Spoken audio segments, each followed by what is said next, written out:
right, we might get started. Welcome everyone, welcome to the annual IAS members meeting, followed by a reception that we hope all of you will stay for. For those whom I don't know, my name is Sharon Lewin and I'm the President of the IAS for another 3 days.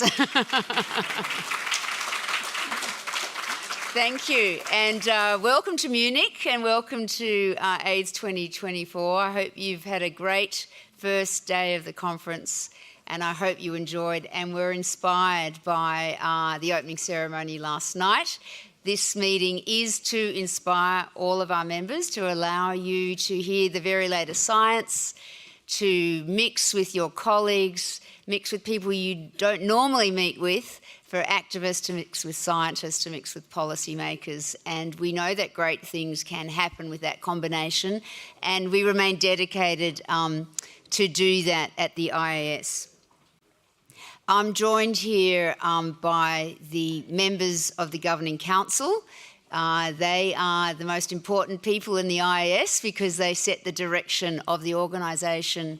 They're all voted in by you, our members, and we are always aware that we are a member-based organisation representing the 15,000 members across the world. So we always want to hear from our members, and the best place for you to give us your ideas is through your elected council members. And I'm going to tell you more about the elected Governing Council and some recent changes following the election. We also have got a special lecture today, as we often do in the members' meeting. I'm going to give you a full description of that closer to the time, but a very warm welcome to Wafa Al-Sadra, who's going to give us the keynote on women and HIV. And I just want to check I can see Wafa in the audience. Okay, good. Excellent. All right, so we shall start off and hear from our... I also just wanted to acknowledge the Governing Council members, but I also wanted to acknowledge the Secretariat of the IAS. Much of what the Secretariat does for our members is probably not visible, but we have an incredibly competent, dedicated, passionate, highly professional team at the IAS, and they make this all happen. They make the conference a great success. They run our programs, which we're very proud of.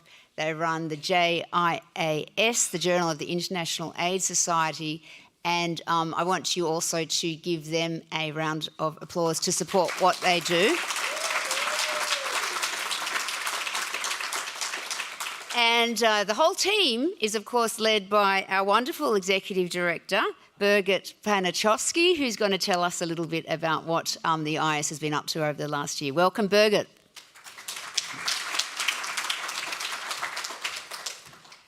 Thank you, Sharon. It is my pleasure to be with you all here today and to see that there are so many of our members here today as well. Now, the presentation is called Secretariat Update, but I would actually like to start with an update on you all. Who you are and where you are. We are just over 13,000 members of the IAS all over the world, and you can see the percentages here. About a third of you all are based in Africa, followed by about a quarter in North America, and then we have Asia and the Pacific, Europe and the Latin American region, and particularly Latin America. We've made an effort and have seen an increase over the last few years, so that's good. And these percentages mean a lot of people, and these are the actual numbers in the different regions. Most IAS members are healthcare workers, followed by researchers and professionals working in policy and administration, and obviously community as well.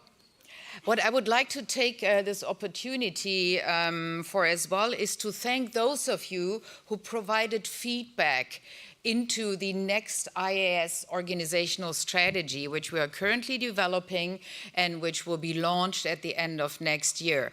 Your feedback on what the critical issues are that we need to be looking at and how we should be doing that is extremely important, well received, and has already been analyzed and will feed into the process going forward. That will be very much led by your elected regional representatives on the IAS Governing Council. Now, I want to describe to you what we do at the IAS in a bit of a different terms than we may have done in the past. So you all know that we convene, such as here, at the conferences, but also in smaller thematic groupings. We also advocate. You see, sometimes we put statements out if there's a critical issue where we think the combined voice of the IAS as a membership body is able to make a difference. But we also do advocacy, policy advocacy on different levels and sometimes more discrete levels to work towards our goal of evidence-based and human rights-based responses to HIV and AIDS the world over. We also educate. Some of you may have been fellows, scholarship recipients, participants in our IAS Educational Fund meetings and the various other mentorship program, various other offers we have out there to support our members. Now, why do we do all this? I just spoke about what sort of things we do, but I also want to remind you why we do this. We want to address and fill critical knowledge gaps. So that's science, but also implementation, what works. We want to improve services so they become ever more person-centered and effective and respectful and non-discriminatory. And obviously, we want to get the latest evidence, research out there to as many people as possible. All that happens here at the conferences, of course, and all the conferences we organize over our 2-year cycle, but it also happens in various thematic programs that we have at the IAS that kind of do what the conferences do with a few different tools, with a few different approaches, but always working towards these same goals. So, as I said, conferences are an important vehicle for us to reach our goals. We're all here at AIDS 2024.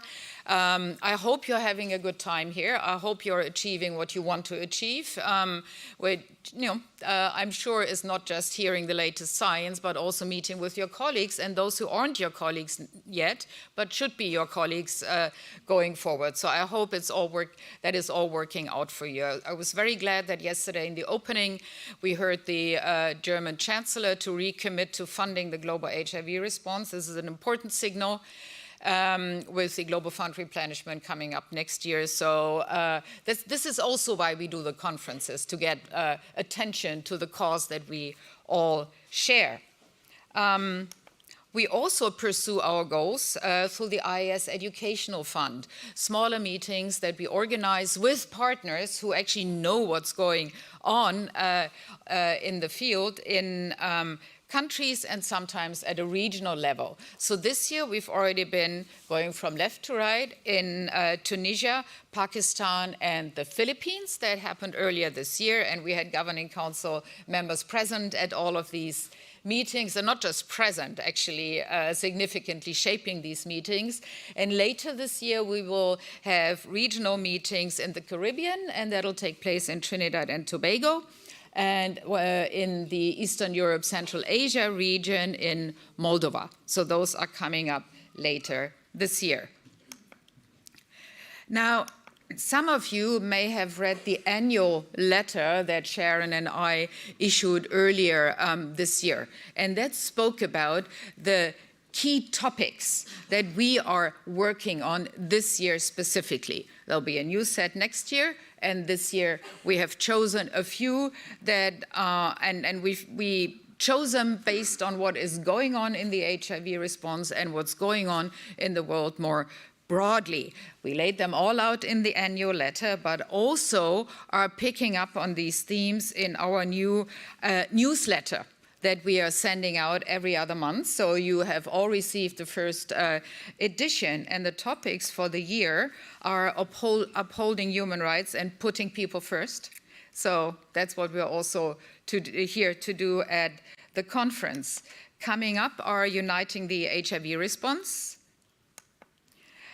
in August, September on promoting latest research, then advancing prevention. I'm sure that you share with me this greatest concern of mine right now, having seen the latest data from UNAIDS with no decrease in new acquisitions last year over the year before. So that's very alarming. We'll talk about improving access.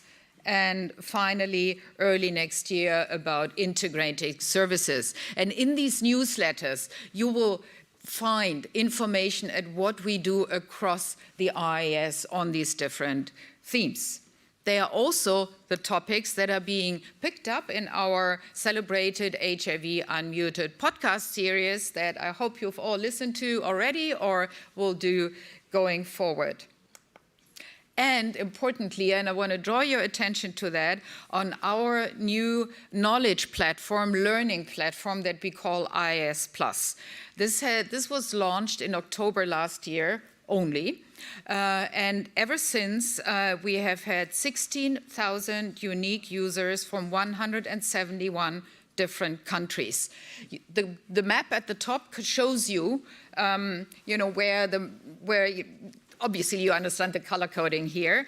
I don't think we will ever increase much in Greenland, but I do hope that in the other world regions, and particularly in Africa, our users will keep on increasing. We have almost 2,000 different learning resources, from session and webinar recordings to documents, and they're searchable in so many different ways by language. Currently, 13 languages are available on the platform, and we are working on increasing that number as well. You can search by topic, by region. Please do try it out.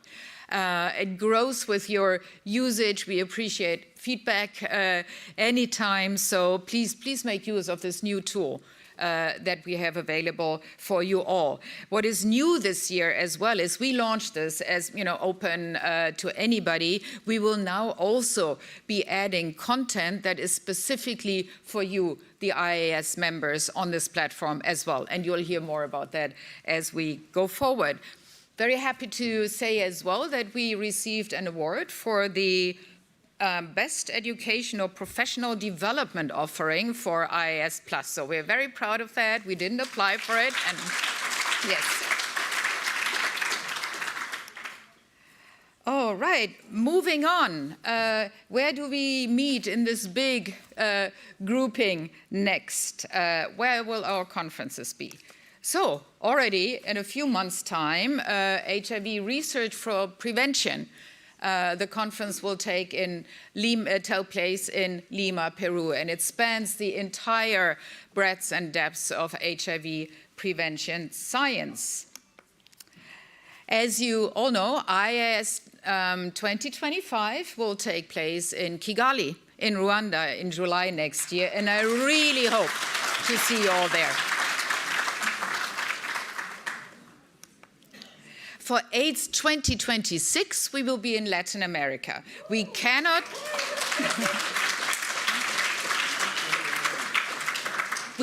disclose the location yet, though, because we do know it. But as I was saying earlier, if anybody asks us and we answer, we'll self-implode. So don't do it. We need to get all our ducks in a row, with the local suppliers and all that, so that we all don't pay too much for our hotel rooms. And we will be able to announce later this year, most likely before the end of the year. And then HIV Research for Prevention 2026, we will be in the Asia-Pacific region. And there, we really don't know yet where it's going to be, but we have some very strong candidates. Yes, and with that, I would like to introduce my colleague Marlene Bra, who is the Director of HIV Programs and Advocacy, and she wants to celebrate a birthday with you, not hers.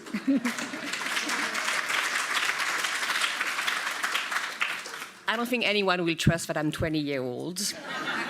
And I've been trying that, never worked. So I'm the director of the HIV Programs and Advocacy Department, but I'm also, and I've been for the past 10 years, working with the Journal of International AIDS Society, and I'm the executive editor of the journal. So it's one of my baby that I've been caring for 10 years with many, many other people. And we would like to celebrate because today is actually the anniversary of the journal.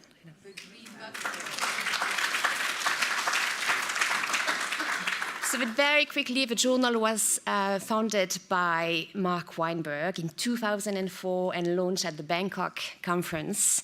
And you can see on the slide our very first paper we published in the journal. And very briefly, as we're celebrating 20 years of excellence and open access research, just very few numbers. We've been publishing since then more than 2,500 articles. Again, all open access, so you can go on the journal, read whatever you want. There's no barrier to access. We do have a global reach, and if you look at the map, those are our readers in 2023. And believe it or not, I don't know so much, Greenland, yes. We also have in the Vatican City some readers. So I'm not going to say who might be reading that, but we do have readers there. We've been publishing not more, but 79 supplements since then. And you can see, as you are walking around the venue, there's a lot of slides advertising the supplement we are launching at this conference. Please have a look there. And I'm not biased, they're amazing. Just trust me. And finally, we have been providing capacity building activities and support to more than 5,000 participants. And this is just for the period 2022 to, July 2024. And actually, we should add those we had today when we did the workshop on how to review a paper. So I would really like to thank all the editors-in-chief, the deputy editors, the editorial board members, the reviewers, the authors, the readers, all those people who've been contributing to this amazing journal, which is your journal as well. It's the journal of the International AIDS Society. And a very special thank you to my actual editors-in-chief who are still, Ken Mayer is not there today. Annette's son is somewhere in the room, so very special thank you because it is a labor of love, and a great thank you to my team, also the editorial office who is in the room. Thank you very much. And please come with us after to celebrate at the end of the meeting. Thank you very much.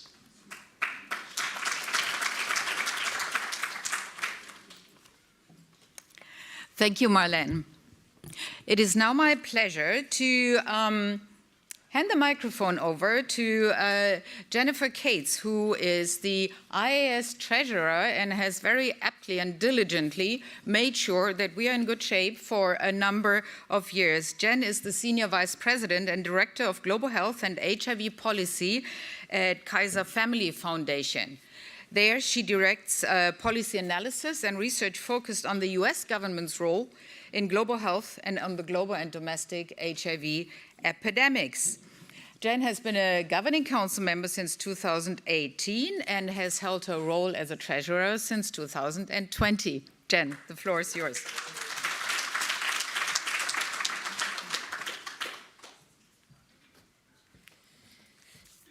Hi, everybody. It's great to be here. And also, this is my last meeting as treasurer. I will soon become just a member of the IAS, and so we'll hear more about the changing roles of us later, but it's really been a pleasure to work with the team at the IAS and to be able to do this. I know this is the boring part of the members meeting, but it is really a very important part. So as those of you who've seen me do this before, you know I try to make it quick, painless, and interesting.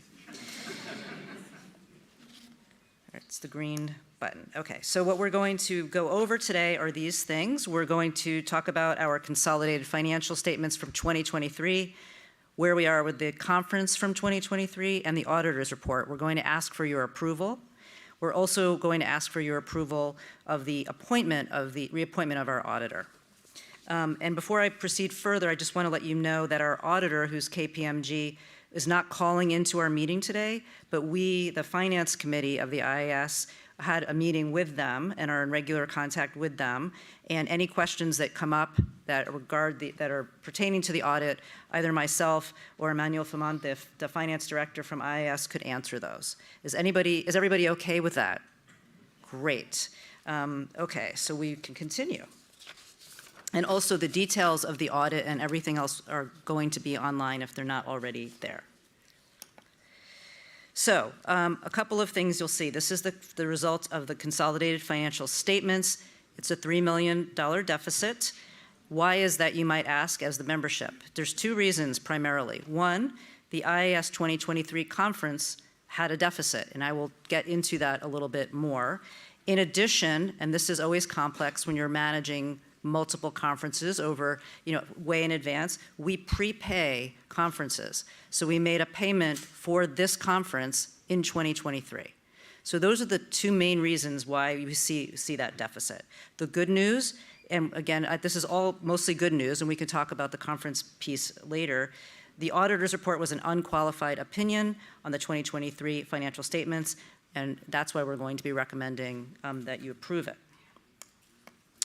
Okay, so our statement of financial activities. There's two things there's a lot of numbers here.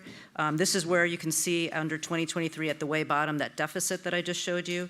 But the two things I want to highlight here, it's very important when we look at the over time to compare the right years to each other.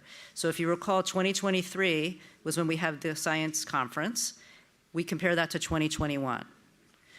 The conference, on the big conference, this conference and the conference in Montreal, those are big conferences. They cost much more. So it's best to compare the odd numbers. The reason the 2021 conference was less is because it was virtual. So that's the main issue there. But as we said, the net result that we show here before the allocation to capital is the $3 million deficit. Oh, and I should note, and this will come back before, for the first time, we used something called the Scholarship Fund, which is something that every member can opt to contribute to when we sign up, and that is a fund that we hold for people who need scholarships to come to the conference. You and others designate money for that, and we save it to use for that purpose, and for the first time, we did use that. So it came to good use. It allowed people to be able to come to the conference who otherwise would not be able to. Okay, so this looks at the Secretariat activities. Just to make 2 points here, there's a surplus, that's the 331. Why is that? That's primarily due to the market. If you see the bottom part, we did well in the market, as hopefully others did in that year and that time, and so that feeds right back into the financial picture. Just to show you our program activities, the big programs that the IAS runs, the program amount, that is the income and the expenditures, are relatively close. Almost everything we do at the IAS in terms of programs is based on revenue that we're getting for those programs, income we're getting for those programs. So it almost always balances out with a couple exceptions. But here you should see the biggest programs that are run by the IAS are the Educational Fund, the Global HIV Vaccine Enterprise, the Differentiated Service Delivery Program, and CIPHER. So those are our biggest programs, as have been for a while. As I said, programs are almost always semi-budget neutral. In this case, we started something new. This was IAS Plus that Birgit just told you about that has been an incredible success. It just launched. It's in its infancy. It's already doing great, and it already has so many users. But because it just launched, we are still raising money for it. We feel optimistic because it's been so successful. But that's why there's that, mostly the reason why there's a little bit of a deficit there. Okay. Next, very important, the capital of the organization. Again, lots of numbers here, and there's a couple of things I want to just highlight. For those of you who've been following closely over the last year, we made a change in how we, the IAS, organize the capital that we have. We used to have lots of different funds, reserve funds for capital, related to very specific things. And it made it challenging to plan and to really think of the organization as a whole and what we needed to do for our membership. So we made a decision to consolidate. And now we basically have 3 reserve funds. One is our risk reserve. That's the reserve that you see over on the right, say risk reserve. That's the fund that we have in case the conference were to be canceled because of a pandemic or something like that. We've also decided, this was very important to the Governing Council, to set aside a certain amount of money to be able to fund and contribute to conferences in low and middle income countries through 2020-30 if those countries were not able to fully support the expenses of the conference. And that was very important to us. And then we have the general reserve. So those are the things to see there. Also, as you can see, the capital is high. It's gone up over time. It's starting to come down a little bit. We're monitoring that closely. Now this is our statement of income and expenditure. This is complicated in that it's showing some income and expenses that were from 2023, but also includes expenditures that started in 2022. As I said, we have to pre-fund the conference. We make arrangements for the conferences before the year before they, sometimes more before they start. And we already showed you this in the beginning, the $1 million deficit related to IAS 2023. Why is that? Well, we had less paying delegates than we anticipated. Conferences are changing, and we, as the IAS, are trying to figure out how to best respond to the changing world, how much of a virtual component to include, how can we budget to expect who's going to be able to come. So those are just some decisions I think every organization that is putting on conferences is grappling with. As I mentioned earlier, this is what our auditor said, offered an unqualified opinion, no significant control deficiency, and recommends approval by you.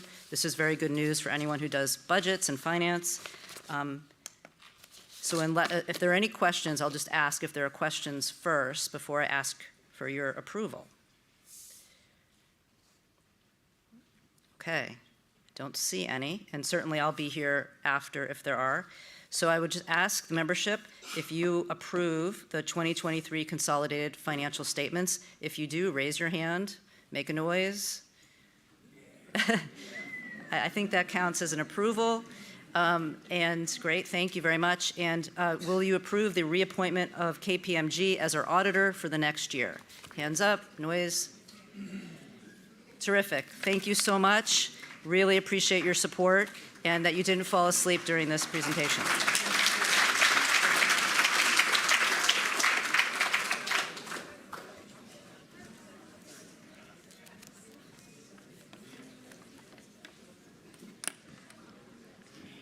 Thank you very much, Jen. You have a great way of explaining the finances, which are not boring at all. And before I move on to introduce the new Governing Council membership, I want to take this moment to thank Jen Cates for doing an extraordinary job as Treasurer.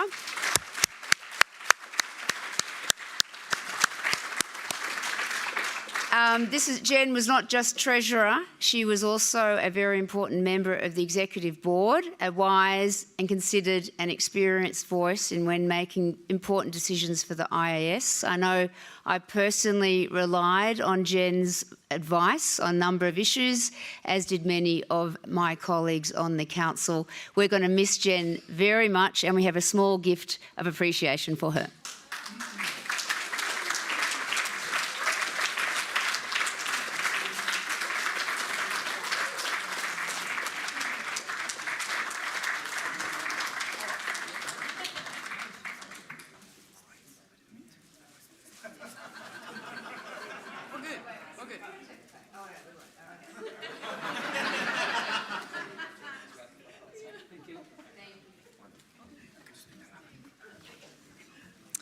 All right, we're running just a little bit behind time, but bear with me because the next part is an important part of the meeting, and that is to introduce to you, sorry, I'll just put that back on, to introduce to you the new IAS Governing Council. That at the International AIDS meeting is when we change over our Governing Council.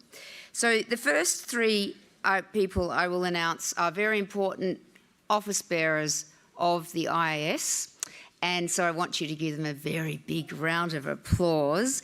And they include the wonderful Beatrice Grinstein, our President-elect. Can you stand up, Beatrice?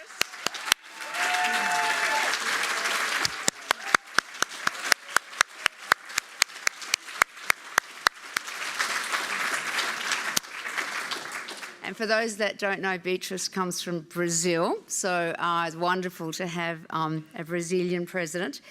I'd also like you to congratulate our who will be our president-elect, and that's the wonderful Kenneth Nguri from Kenya.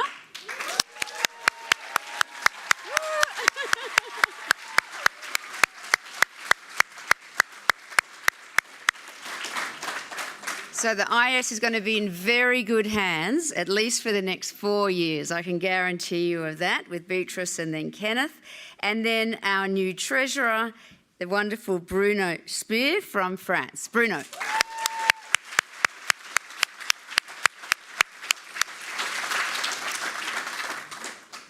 I'm now going to announce our new members, and I'll just read them out and then I'll get them to stand up because I know I'm going to get very far behind. But they are Alexandra Kalmi from Switzerland, Elizabeth Irungu from Kenya, Mehdi Kakuru from Morocco, and if I could just make one particular comment about Mehdi, he's our first MENA representative, Middle East and North Africa. We now have a dedicated position on the Governing Council for the MENA region. Very, very important. Tetsuro Matano from Japan, Greg Millett from the United States, and Laura Waters from the United Kingdom. Could I ask you that are here to stand up, please?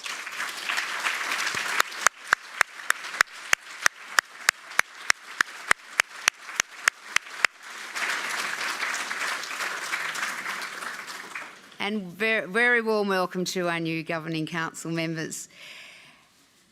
A number of our Governing Council stood for election and were re-elected. That's a very good sign because they're obviously doing a great job. And that is Claudia Cortez from Chile, Andrew Grulich from Australia, Renata Sanders from the United States, Omar Sued from Argentina, Daryl Tan from Canada, and Monica Thorman from the Dominican Republic. And can I ask you all to stand up as well?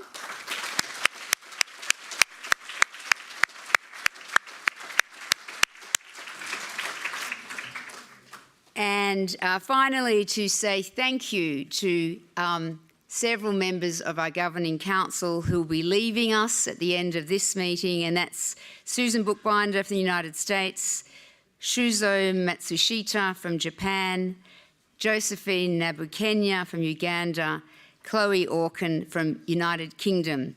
And a very special thank you and farewell to the immediate past president, my friend and colleague Adiba Kamarul-Zaman. So could we ask our members to stand up, those that are leaving us?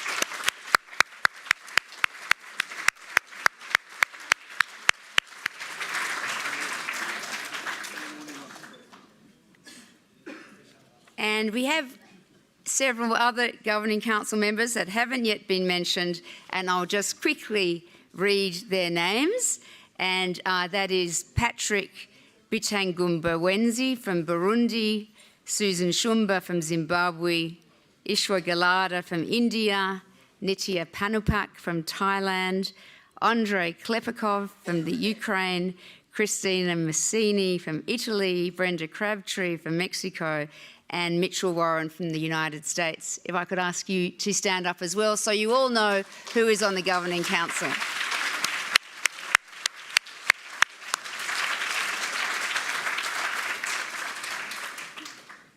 So you should all feel very reassured from those names of the people that are representing your interests on the Governing Council of the IAS. We'll now move into our keynote lecture, and this is titled Women and HIV, Triumphs and Tribulations. And the idea for this keynote lecture is a sad one. We are particularly paying tribute to a former IAS Governing Council member and friend of many of us here today, Ada Ademora. And Ada sadly passed away in January of this year. Many will know her well. She was the Sarah Graham Kennan Distinguished Professor of Medicine and Professor of Epidemiology at the University of North Carolina at Chapel Hill. She was a dedicated clinician treating people with HIV for more than 25 years, a fellow of the American College of Physicians, and amongst her many influential roles, these included chairing the Women at Risk Committee for the National Institutes of Health HIV Prevention Trials Network. Her research on HIV epidemiology and prevention helped trace links between social forces such as mass incarceration, in racial disparities, in acquiring HIV in the US. And I know I speak for many members of the IAS and particularly members of the Governing Council who were very saddened by the loss of a friend and colleague. So in recognition of Ada and her great contributions to the field, we have invited a wonderful speaker to speak on an area close to Ada's heart, and that is Wafa Al-Sadra. Wafa, I know, will be known to many in the audience.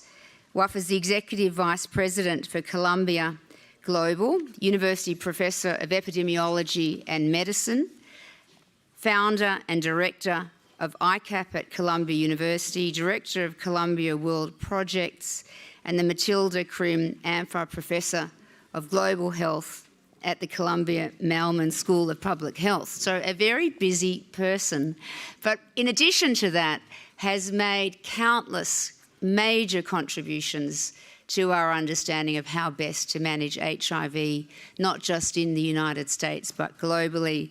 So we're just thrilled and could think of no one better to give this important keynote presentation on women and HIV. Please join me in welcoming Wafa Al-Sadra. Thank you so much, Wafa.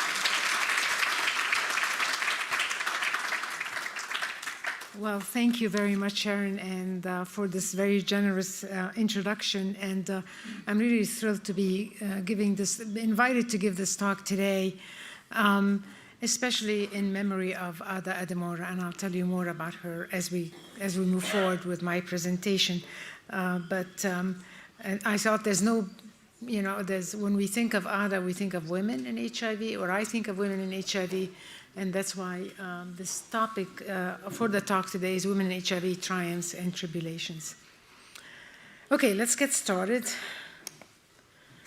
So this is a brief outline of my presentation. I'm going to first sort of go through a historical perspective on women in HIV, both in the US but also globally, very briefly, to give you a sense of kind of where Ada started, where a generation of us started a long time ago.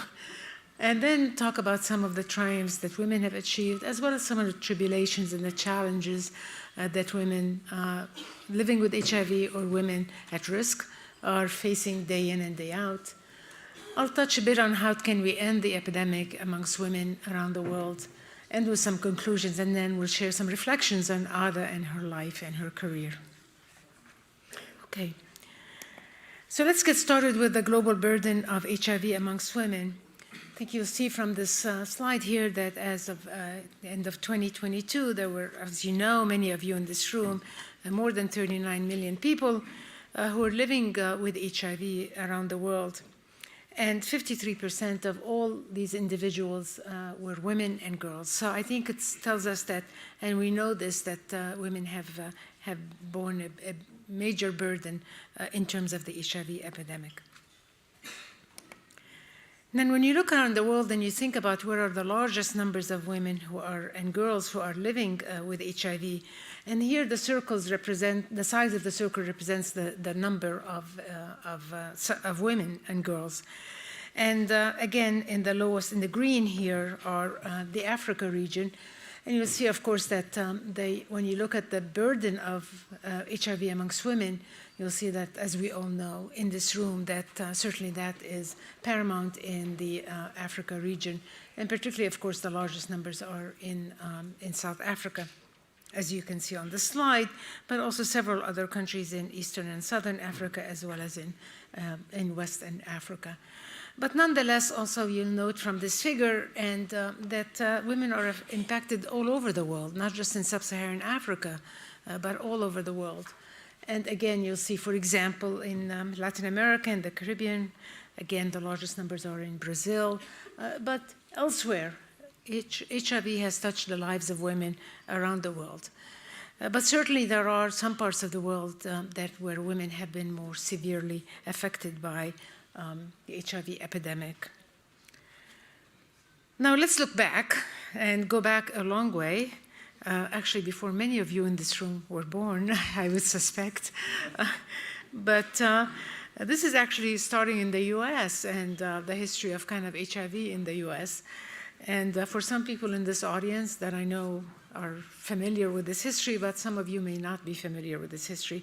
So this was the MMWR, Morbidity Mortality Weekly Report from the CDC from January of 1983. I guess I'm going to ask the audience how many of you were not born by 1983. Raise your hand. Oh, wow. Okay, this is good. This is important. It tells us that generations are continuing to be engaged with work in this pandemic. So this is very encouraging. So think of this as a kind of a historical journey through a very long history of the HIV epidemic. And this was the very first report of a small number of actually 2 women in the United States who had acquired HIV infection from their male partners. So this was the beginning, in 1983, of at least the recognition that HIV could be diagnosed in women. Believe it or not, people did not know that at that point in time. And then you'll see here early on, 1985, the San Francisco AIDS Foundation produced the very first brochure about women and AIDS. Hard to imagine, but that's how things started. However, it's also in those years, it was often felt that women were not really impacted by HIV. And in the US, this created a very active movement to try to highlight the importance of women and how HIV affected women. So for example, in 1989, members of ACT UP, they demanded improved HIV care in New York. You can see here from the beginning of kind of women being activated to advocate for other women.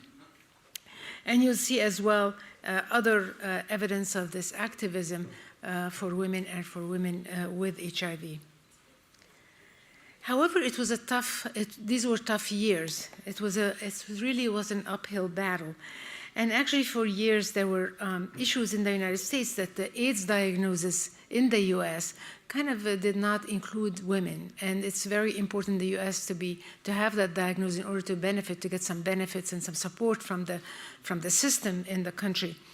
And a colleague of mine, Terry McGovern, was a lawyer and a public health lawyer, filed a suit against the Social Security Administration that enabled women with HIV, with AIDS, to receive governmental support. It's hard to imagine this today, but that's the history. And then the other battle was so that was the battle around revising the definitions of AIDS to be inclusive of conditions that women with AIDS manifested. Another issue that was also of profound importance was the quest to have women be included in clinical trials. At that time, now we talk about including pregnant women in clinical trials and children in clinical trials. At that time, we were just fighting to include women in clinical trials, which is, again, hard to imagine.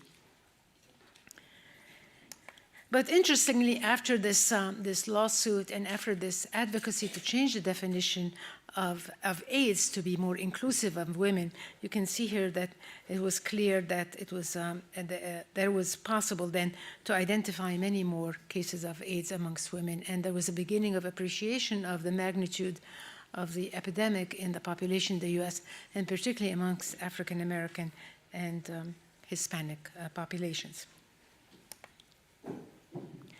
At the same time, there was also, now shifting to the global perspective, there was also the beginning of an appreciation and this is in the early 2000s, of the magnitude of the crisis amongst women and children that was also unfolding globally.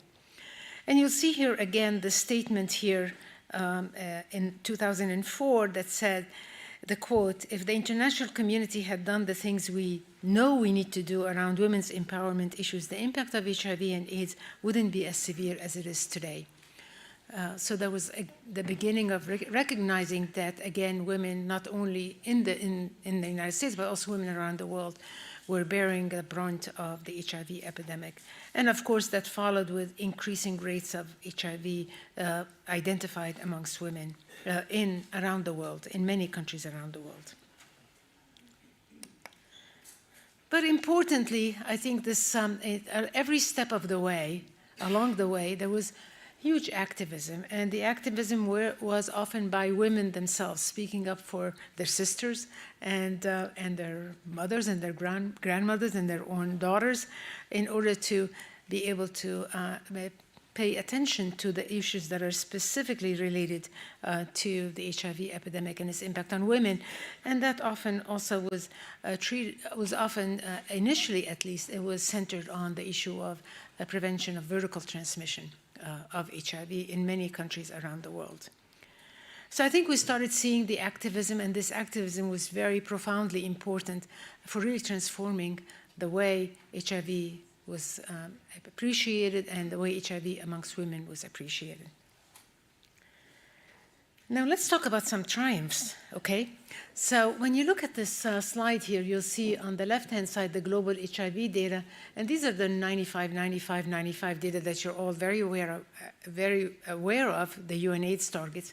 And you'll see here from the data that you compare the men here in this line versus the women, and you'll see that in almost all of these parameters that actually women have done better in terms of knowing their status, in terms of receiving treatment among those who knew their status, and about the same as men in terms of those on treatment achieving viral load suppression. If we focus on sub-Saharan Africa, we see again very similarly that amongst the women were doing better. This is really a profound achievement in the continent, particularly around the... Okay. You don't see that. Okay. So then you can see here that amongst, in sub-Saharan Africa, again, women have achieved remarkable progress in terms of the 95, 95, 95 targets. In addition, and also been, of course, advances in terms of the numbers of new HIV infections.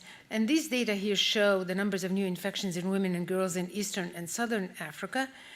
And we know that 46% of all new infections are occurring amongst women and girls. But nonetheless, you'll see here, these figures here show the decrease in the numbers of new infections in orange amongst adolescent girls and young women, and in green amongst their male counterparts, a substantial decrease in several of these countries in Eastern and Southern Africa in terms of the numbers of new infections, but nonetheless more decrease amongst the males rather than amongst the young women and girls. So there's been advances also in the prevention arena, but nonetheless the numbers remain high, and that's something that has received a lot of attention at this conference as well. Now let's look at women in the United States. And I'm always fascinated to show these data because you can see here in the United States, this is 95, 95, 95, and something that hits you in the face is what? The US is doing so much worse than how all of you in this room are doing. So you can see here that sadly, the continuum amongst women diagnosed with HIV in the US shows again having received some HIV care, retained in care, or virologically suppressed, and you'll see the numbers are really, we have a long way to go for women living with HIV in the United States. And this contrasts to men, and again, the men are doing worse, but not very well. Okay. Now what about new infections in the United States? This is again shows you that over time, this is over 5 years here, there's been, amongst men, there's been a decrease of about 12% only in the numbers of new infections. So again, the progress around the world, particularly in sub-Saharan Africa, has been much more profound. While if you look at the numbers of women, you see that the numbers of new infections amongst women in the US has remained stable. There's not been a decrease that's noted. And in the US, we see these racial disparities that have been present from the very beginning. Again, if you look at the racial disparity in HIV diagnosis, the majority of new diagnoses are occurring amongst Black and African American women. And you'll see here 54%, followed by 22% amongst white and 19% amongst Hispanics. Now, it's important to also keep in mind as we think about women is that we can't think of, and HIV, we can't think of HIV in isolation. We have to think of all the other impacts that women face, particularly the syndemics that you're well aware of. And just to highlight one of them is, of course, the issue of sexually transmitted infections. And in the darkest green are areas heavily affected by STIs, but also as well of the whole issue of 67% of pregnancies are unintended. The rise in syphilis has been particularly alarming, particularly amongst women, and the rise here in the African region of congenital syphilis is also very alarming. So as we've made great progress in terms of women's health and HIV, we also have to keep thinking of all the other issues that affect the health of women and focus on those at the same time. I also need to point out that we have to think of the diversity of women and how we shape the programming and the response to meet their needs. And these are just 3 groups of women that I think have special needs. One of them are transgender women, and of course they have 14 times higher prevalence amongst trans women versus cisgender women. And challenges include stigma, discrimination, trauma, gender power dynamics, violence, and decreased economic opportunities. We also have to think of women in reproductive age, and of course we have to think about the importance of reproductive care, stigma that women face regarding pregnancy and formula feeding, and also postpartum antiretroviral therapy adherence amongst women living with HIV. And then also aging and older women is another population. So as we think of women, we need to think of the subsets of all the women that are facing these challenges. And older women as well face substantial challenges. In particular, the perception of risk is often lower, and therefore that's something very important to keep in mind, as well as biological changes that occur amongst for postmenopausal women. So I'm going to go now to switch to something about Ada and Ada Ademora, Dr. Ada Ademora. So in 2021, Dr. Ademora and her colleagues and several colleagues, they wrote this very important paper, and it was about HIV and women in the United States, what we know and where to go from here. I think this was her last major paper that she wrote. And I think of it as kind of a message that she gave us. It's almost like a final message that she shared with all of us, her friends and colleagues. And of course, the elements of this paper are highlighted here. The treatment must be ensured. High quality health coverage is very fundamental. That prevention is very important. And again, the importance of reproductive rights of women. And then in terms of research, the imperative of including women in research and the enforced requirement of the Food and Drug Administration in the United States for their enrollment in trials.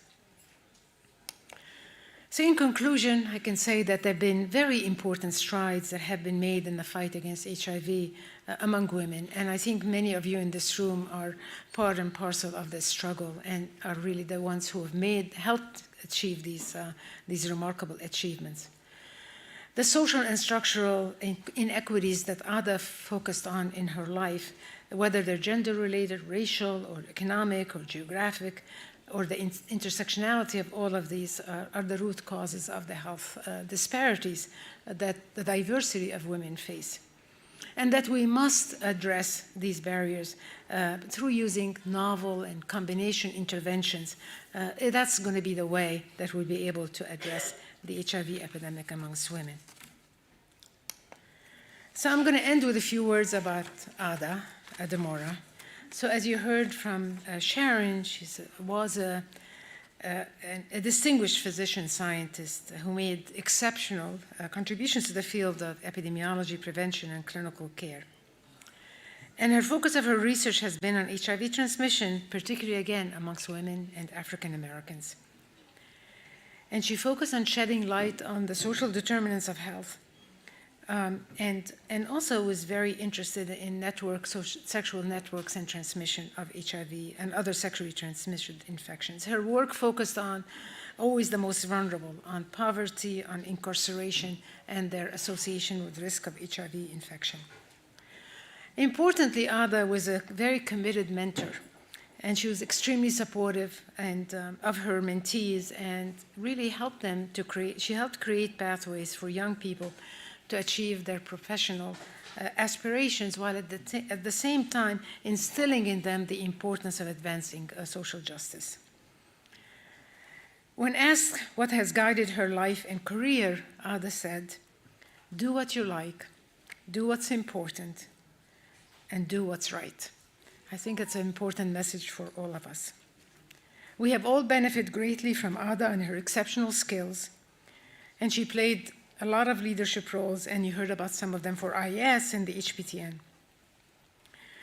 Importantly, Ada's commitment to social justice was very deep and strong. As I said, in 2020, she was selected by Pause magazine and honored as one of the 100 of the bravest, most dogged, and downright effective AIDS fighters we know.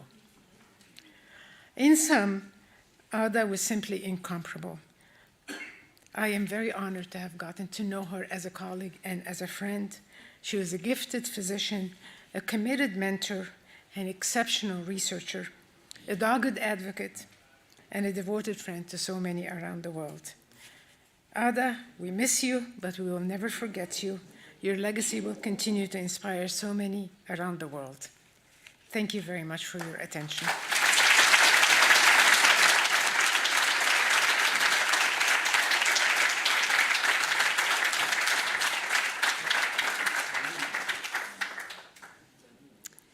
Thank you, Wafa, for that beautiful tribute to a special person to many people in the room, and thanks very much. We will move on to the last part of the meeting, and I would like to tell you about a new program at the IAS, which is named after Mark Weinberg, a past president of the IAS, and as you heard, the person that established the JIAS 20 years ago.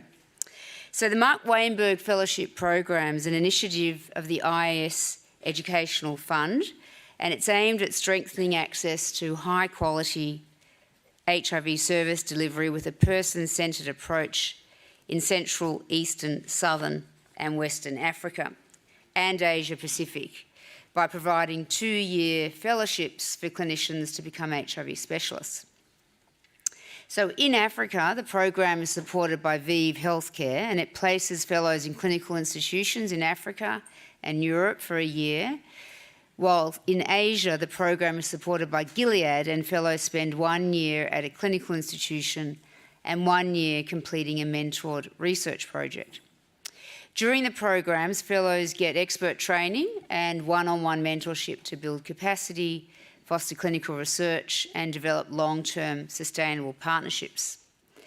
So recently, we were fortunate to recruit 3 additional fellows from Africa to the program who will spend the next 2 years in HIV specialised centres and have the opportunity to develop their clinical and research skills, culminating in a postgraduate diploma in HIV. So I'm going to tell you a little bit about the newly, or show you pictures about the newly awarded fellowships, and they include Lysina Diallo, you can see here from Mali, Innocent Arinetewe from Uganda, who has a fan in the audience, and thank you, and Aisatu Forbes Jallo dos Santos from Guinea-Bissau. And if any of our awardees, our fellows, are in the audience, please stand up.